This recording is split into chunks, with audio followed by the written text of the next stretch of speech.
everybody, and welcome back to the Home Turf Podcast. I'm your host, Braxton Dore, and here we back from hiatus, and I'm joined by Justin Chen. All right, Justin, it's been a long time. Last time we were here, we were talking about football. We're switching gears. It's been like a lifetime ago, it feels like. I know. And especially since all the playoffs are wrapped up and everything, we can really focus on basketball. And specifically today, we're going to talk about men's basketball. Go ahead and give me the rundown of kind of how we've got to this point in the season and kind of what we're looking at going forward. So last time we were here, it was still a bit of like non-conference play, a little bit of tune-ups. But with conference play now, it's been a good test for the Aggies. Obviously, we started off with the Texas, a 20-point win. We go to OU. We have a storming comeback. It's just indescribable. Then we dropped 2 close games against Bama and Kentucky. Granted, in my humble opinion, if we did what we needed to do against Bama, we win. And the Kentucky loss is a little bit of an anomaly for me. That first half, we made like 7 threes, and I couldn't believe what I was watching. And second half, we made 0 threes. And that's just both of those things will never happen again. In the sense that, like, I don't think we'll be that hot in a half, at least for a while. And we won't ever miss, or we won't ever not make a 3. In a half.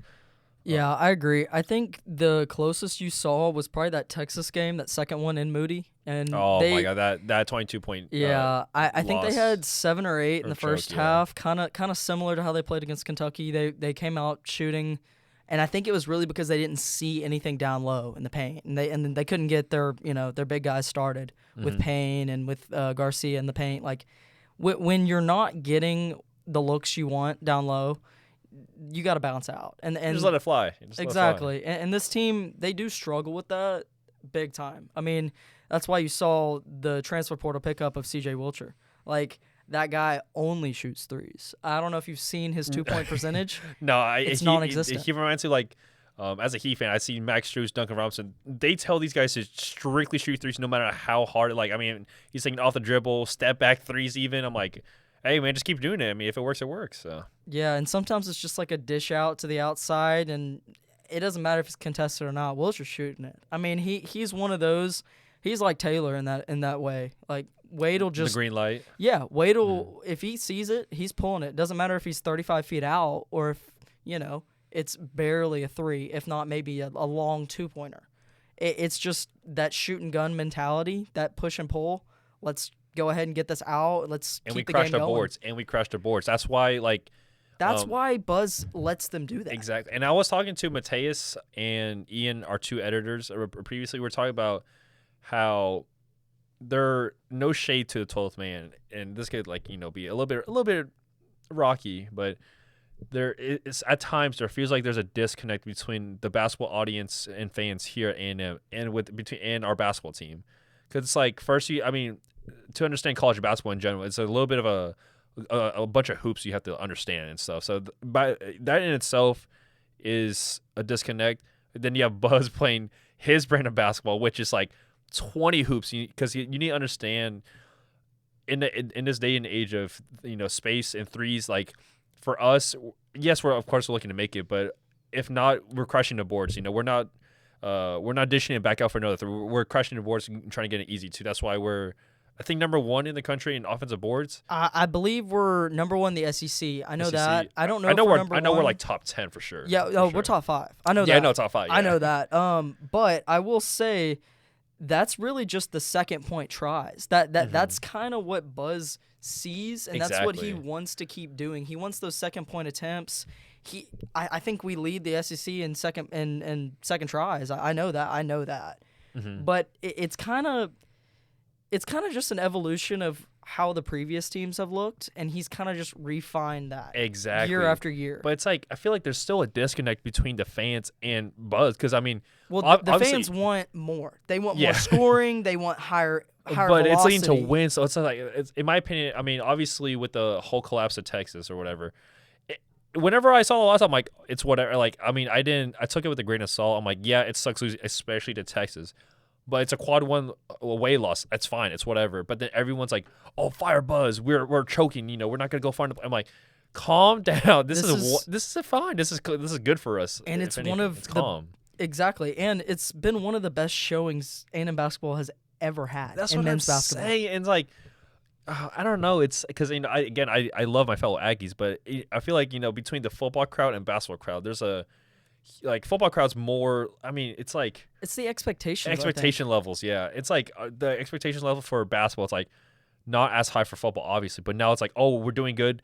We got to be like the Warriors, like Prime Warriors shoot. We got to be this, and this. And it's like that's especially in college basketball of how Buzz plays. That's not how it's done. It's very gritty, hard nosed. I mean, that's his brand. That's his brand of basketball. That's just how he's learned how to put these pieces together. I mean, when you look at the roster, you have athleticism. You don't have ballers. You don't have. We don't have top draft picks. Yeah, exactly. You're right. You don't have the guys that are going out every night, and you don't know if they're gonna have a 30-point plus game. We don't have that.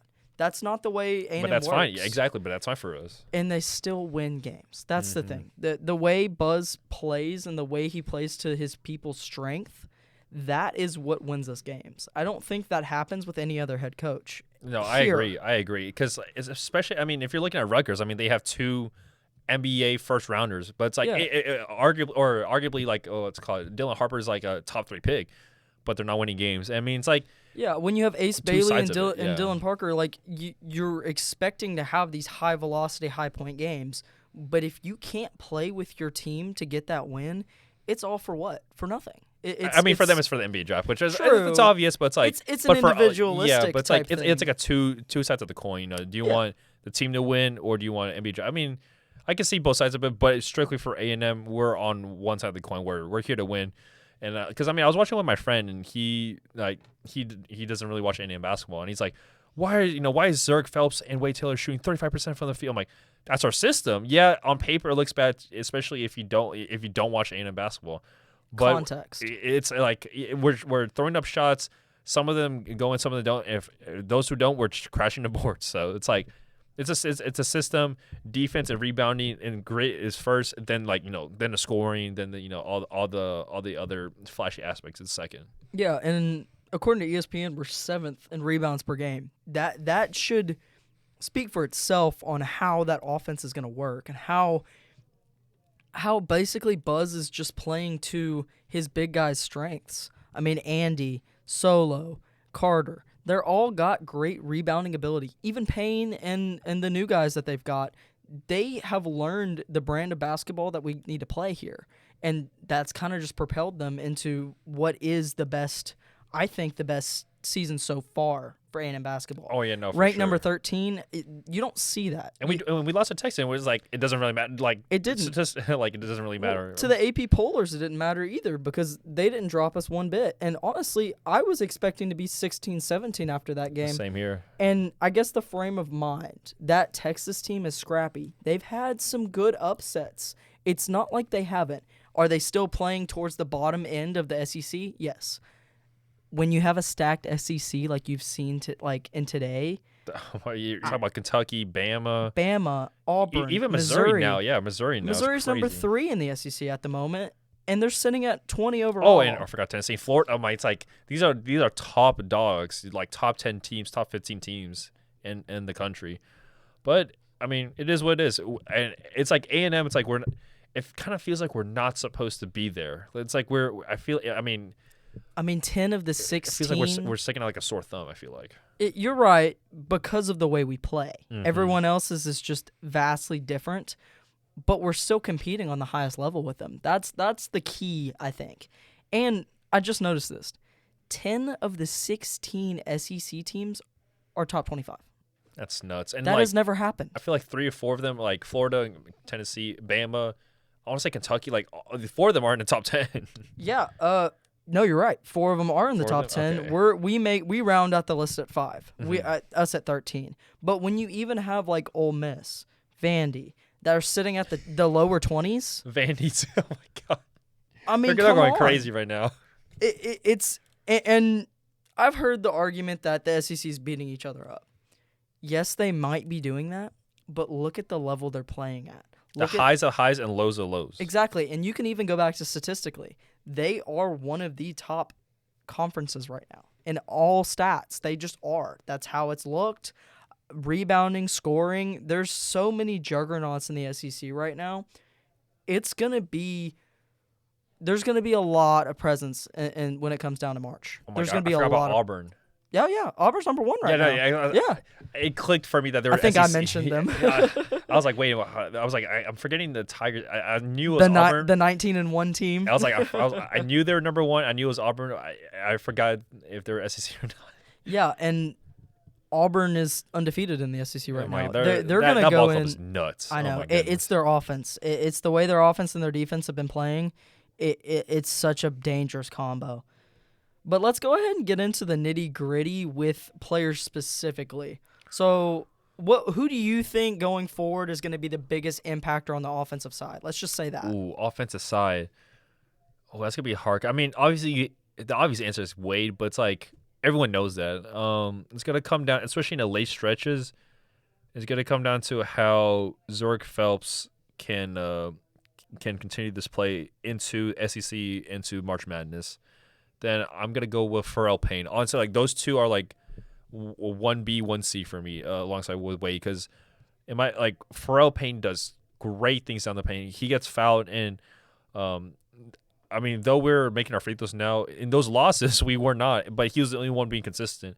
So, if our shooters aren't going down, we have that comfort option of going to Pharrell Payne. So, and Zoric Phelps is I mean, he's averaging more than Wade 60, right now. Yeah, exactly. He's averaging 15 a game, and that kind of just speaks to how their offense isn't one-dimensional. Mm-hmm. As much as we talk about they have to get the boards, they have to do this to win, you have many options to do it. You have many options. No, you do. And especially with the way the rebounding has worked, it really gives those high-percentage shooters like Phelps, Wade, and Payne more opportunities to say, hey, okay, you don't make this one, go ahead and get the next 2. Exactly. Because you're dominating on the boards. You're dominating on offensive and defensive. So you're getting those chances. And if not, you're going to the free throw line. Albeit we got to knock them down, but I mean that's at least we're creating more opportunities for us to get more points, obviously. I will say we are one of the lower end for free throwers for SEC teams. I know it's been a bit rough. You're at 68%. And look,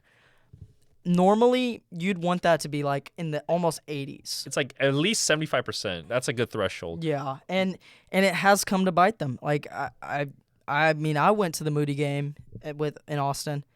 If they would have made their free throws, they would have won that game. And if they Bama one too. Exactly. Oh my good. Oh no, I can't. I don't want to think about it. But I think also it also alludes to not just making them, not giving up free throws, because that has been fouling has been a big thing. It's been a thorn in their side. It's what killed them during Texas. It is. They shot more than 20 free throws in the second half, and that is what ultimately decided that game. Even though, let's just say it now, the calls were not there. The calls, I don't want to be the one to say it, but no, and that's kind of just what happens in basketball. Especially that and 1 3-pointer in solo. I'm like, bro, that's not a. And then they had the team foul, and they gave him 4. It's not. It wasn't a team foul. First off, that should have been. It shouldn't have been a tech. It just shouldn't have. Mm-hmm. And they got 4 free throws out of it. They don't even make 2 of those. They lose the game. No, exactly. It was a win. It was a home win that Terry got just because they were at home, in my opinion. I don't think they play that same way in Reed Arena. They get that game to go for them. I don't think so. Now, you can say, hey, we beat them at home. They beat us at home, at their home. You're even now. Now it's time. Maybe you'll see each other in the SEC tournament, and you'll get that deciding win. Mm-hmm. You got to do what you're good at. And to not replicate that loss, you just all you have to do is don't give the ref an opportunity for them to blow that whistle. I mean, I gush about Solo so much, but it's like there are times where you feel like the players are overly aggressive, like they're going for loose ball or not loose balls, but like they're swiping at balls that shouldn't be swiped at. They're going, they're getting these tip-off calls that are getting called on to Texas's side, and it's like, okay. Yeah, play smart, calls. But play exactly. safe. Like play a little bit safer. It's just it kind of alludes to that because the more you get out of control, the more fouls you're gonna cause, the more opportunities you're giving that team. Exactly. No, exactly. So you have to don't give the ref that window or look, especially if you're doing it all game. Because I love Solo, but I mean I feel like he averages like 3 to 4 fouls a game. Yeah. Just like I feel like be especially as you said in a very like the final stretch of a game, you gotta be more disciplined of just hands up defense. Don't if you don't need to swipe it, don't give the ref an opportunity for him to blow the whistle. Exactly, and I think it kind of also relates to our second half comebacks. We're a team that plays better in the second half. That's just how it's gone the whole year. There's been certain games where it's been flipped, like versus Texas. We played way better in the first half. I mean, hell, we were up by 22. That kind of just happens. I will say, though, the way that down the stretch, if they keep fouling like they have been in the past, those second half comebacks are going to disappear like that.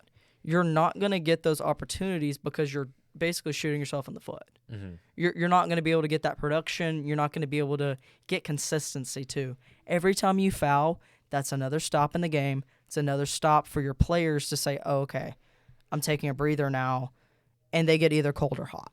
That's the game of basketball. You try to disrupt a momentum. The whole game is about runs and momentum. And the more you foul, the more you disrupt all that. We've talked a lot today. Let's go ahead and get into the next matchup, and then we'll go ahead and end it. So on the first will be South Carolina. They are 0-8 in conference. They have yet to win. They are a sleeper team, though. I will say you're right. Very because sleeper. A 10-11 record accurately represents how that team is played. It's off and on. It's halfway here, halfway not. And that's kind of just how their season has gone. But I will say their scoring is not the problem. If I feel like this is a football, like how we got trapped in that South Carolina game late. This kind of feels like that. I mean, obviously the stakes aren't as high, but yeah, they only a 2-point loss to at the time number 2 Auburn, which is I should say 3-point loss. My bad. Then another back-to-back 3-point losses to Vanderbilt. Then a 1-point loss to Florida. It's like, and they're ranked. right there. They're right there. Exactly. And all those teams you just listed are ranked and are playing at their best basketball at the moment. I mean, Vandy is coming off 2 upsets. Hell, a lot of fines, but yeah. Yeah, no, you're right. And honestly, I think that needs to be relaxed in a sense. I really don't think a team needs to get fined $500,000 for storming a court. I agree. I guess but it's like, bro, it's just passion. It's whatever. But. Exactly. And yeah, that's kind of just how it's going, and I really hope. I really think the home advantage for South Carolina is going to give them a little bit, but I think it's going to be one of those games where we're going to see a second half resurgence. Mm-hmm. It's going to be they're going to quiet that crowd. I believe. I agree. But that's about all we have time for today, and thank you, Justin, for joining me, and we'll see y'all next week.